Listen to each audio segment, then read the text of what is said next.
तेजस्वी को actual punishment तो लालू यादव जी ने कहा कि नहीं, जितने आरोप लगा है वो गलत है, बेबुनियाद है, बनावटी है, हमको राजनीतिक तौर पर परेशान करने के लिए ये सारे चीज़ को लगाया जा रहा है। अगर इनके पास कोई सबूत है तो कहिए दिखाए कोर्ट में कि कैसे हम उसमें हमारा इन्वॉल्वमेंट है, क्या सबूत है, किस आधार पर वो हमको इस तरह का बात बोल रहे हैं। तो वो जो चीज़ें इनके साथ आया है तो अब वो गवाही होगी तो जो सबूत होगा वो सबूत दिखाया जाएगा, और अगर वो सबूत जो दिखाया जाएगा उसी आधार पर इनके ऊपर ये होगा। तो ये तो एक टेक्निकलिटी है। अब प्रत्येक गवाही के नियम है कि अब कब कब पर्सनल अपीयरेंस जरूरी है कोर्ट में। तो जितनी दिन गवाहियाँ होगी वहाँ पर गवाह जो आएगा उतना दिन इनको लंबा लिस्ट ऑफ गवाह का है, लंबी अवधि तक चलना है तो उनको गवाही में जो है सो वहाँ पर रहना होगा। एक डेट में देंगे, फिर आप कहेंगे 5 दिन का या 2 दिन का डेट, तो डे बाय डे का प्रेयर कर सकता है। और 2 केस है तो एक केस में आज गवाही हुई, एक केस में कल करेगा, तो एक दिन के बाद एक दूसरा में आपको आना पड़ जाएगा। तो पूरा इलेक्शन ही इनका प्रभावित हो जाएगा। वो अगर चुनाव प्रचार जो है के लिए इनको फ्री माइंड चाहिए, मानसिक तरीके से वो पूरा स्वतंत्र होते तभी जाके अपना जो पॉलिटिकल लड़ाई है उसको लड़ते। तो उसको उलझने का एक माने उलझाने का एक जो है सो एक जरिया मिल गया कोर्ट के माध्यम से और इस केस के माध्यम से। तो उसमें विपक्ष पूरी तरीके से जो सत्तारूढ़ पार्टियां हैं वो सफल होती नजर आ रही है। अभी एक बहुत बड़ा कानूनी तौर पर एक चक्रव्यूह की तेजस्वी के लिए बहुत टफ और बहुत ही मुश्किल काम हो जाएगा। वो इसलिए कि ये जो कानूनी चक्रव्यूह है, हालांकि इसके पीछे देखिए बीजेपी कोई भी कार्य करती है तो बड़ा सोच समझ के वो सारा स्ट्रेटजी बनाती है। अभी आपको याद होगा कि वहाँ जो दिल्ली में जो चुनाव थे तो अरविंद केजरीवाल को जेल में भेजा गया, वहाँ तो केजरीवाल जी हार गए।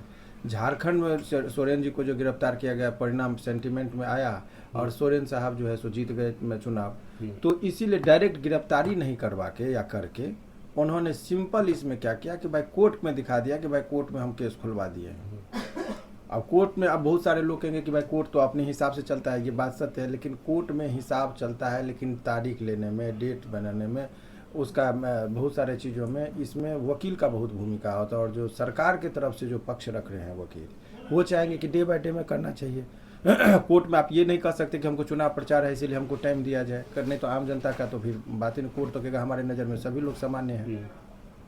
तो ऐसे परिस्थिति में ये जो चक्रव्यूह की रचना की गई है, ऐसे इस चक्रव्यूह का मुख्य उद्देश्य ये है कि चुनाव प्रचार ये ढंग से नहीं कर सके, चुनाव ढंग से नहीं लड़ सके। ये जो एक है उसका जवाब इनके पास लीगली देना बड़ा मुश्किल हो जाएगा। और ये जो चक्रव्यूह की रचना की गई है इसका काट रखना तेजस्वी जी के लिए जरूरी हो। जो कंडीशन लोकसभा के चुनाव में तेजस्वी परिवार के लालू परिवार के साथ किया गया, लगातार ईडी दफ्तर में बुला के बैठा के घंटों घंटों सवाल जवाब किया गया, वही कंडीशन फिर विधानसभा में कहीं ना कहीं भाजपा के द्वारा ये प्रयास किया जा रहा है कि चुनाव कहीं ना कहीं तेजस्वी यादव आंकड़ा के डाटा के हिसाब से तेजस्वी यादव सरकार बना रहे हैं, तो कहीं ना कहीं डिमोडाइज करने के लिए उनको ईडी और सीबीआई का सहारा लेके, ऐसा उनके पार्टी के लोगों का आरोप है। और ये देखिए क्या मैंने बोला कि जो सिद्धांत जो है, देखिए अब लॉ का जो लॉ के जानकार है वो लोग बताएंगे। हम लोग का एक लीगल मैक्सिम है टॉर्ट में, डैमनम सैन इंजूरिया, माने डैमेज तो होता है लेकिन एक्चुअल डैमेज नहीं होता है। एक होता है कि डैमेज के लेकिन कानूनी तौर पर आप डैमेज नहीं कर सकते हैं। जैसे कोई आपका घर के बगल में है और अपने घर का खिड़की खोल रहा है, उससे बदबू आपके घर में जा रहा है, तो अपना उसका राइट है। तो एक्चुअल डैमेज इसको कानूनी तौर पर तो कह रहा है कि भाई कानून का कोर्ट में आपको जाना पड़ा, लेकिन वास्तविक डैमेज तो हो रहा है, उस पर तो लीगल एक्शन भी नहीं ले सकते हैं तेजस्वी जी। तो अभी फिलहाल जो इनके साथ हो रहा है तेजस्वी के साथ, ये कानूनी तौर पर ये उलझाने का इसलिए कि वो फ्री होकर वो चुनाव नहीं। अभी क्या था, आज का दिन बहुत महत्वपूर्ण था, सारे गठबंधन में टिकट का बंटवारा का दौर राजनीति में सबसे अहम दौर होता है। एक आदमी को टिकट देंगे, 4 आदमी को मनाना पड़ता है कि आप मानिए। काउंसिलिंग का बहुत मानसिक पीस रहेगा तो काउंसिलिंग करेगा। ये तो स्ट्रेटजी में वो बीजेपी सफल हो जाएगी या जो भी इनके जो प्रतिद्वंदी हैं वो तो सफल हो गए। तो कोर्ट का एक सहारा है, बाकी बहुत सारा चीज़ को इनको बेसहारा करने के लिए कोर्ट के तरफ इंगित करके, जब इतना दिन पेंडिंग था तो इनका यही कहना था कि कुछ दिन और पेंडिंग आप रख देते अगर हम थे।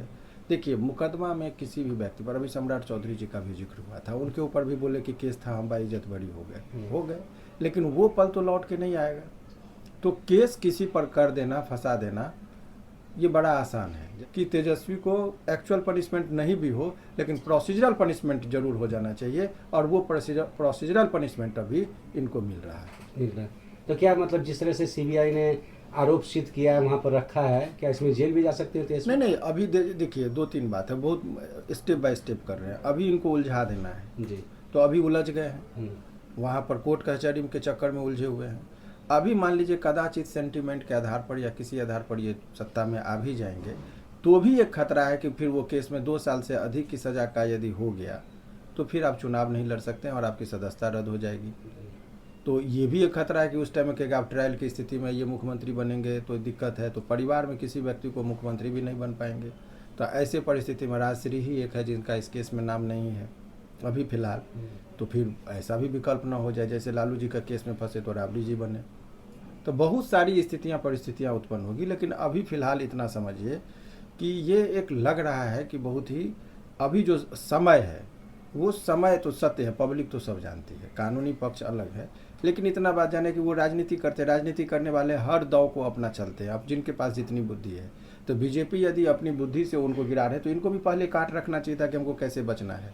तो वो इतना बात तय है कि अभी राजनीतिक कारणों से भी उनको वहाँ पर कोर्ट में जो जाना पड़ा है, उसमें बहुत सारे राजनीतिक पेच दौ पेच भी है। जैसे आरजेडी के सारे समर्थक और जितने भी नेता हैं बोल रहे हैं कि हम न्यायालय का सम्मान करते हैं, जो आदेश होगा सराखों पे होगा, तेजस्वी यादव को जेल नहीं जाने देंगे किसी भी कीमत पर। आप देखिए, ये कहना और व्यवहारिकता में करना बड़ा टफ काम है। ये जुमलेबाजी वाली बात तो होगी नहीं।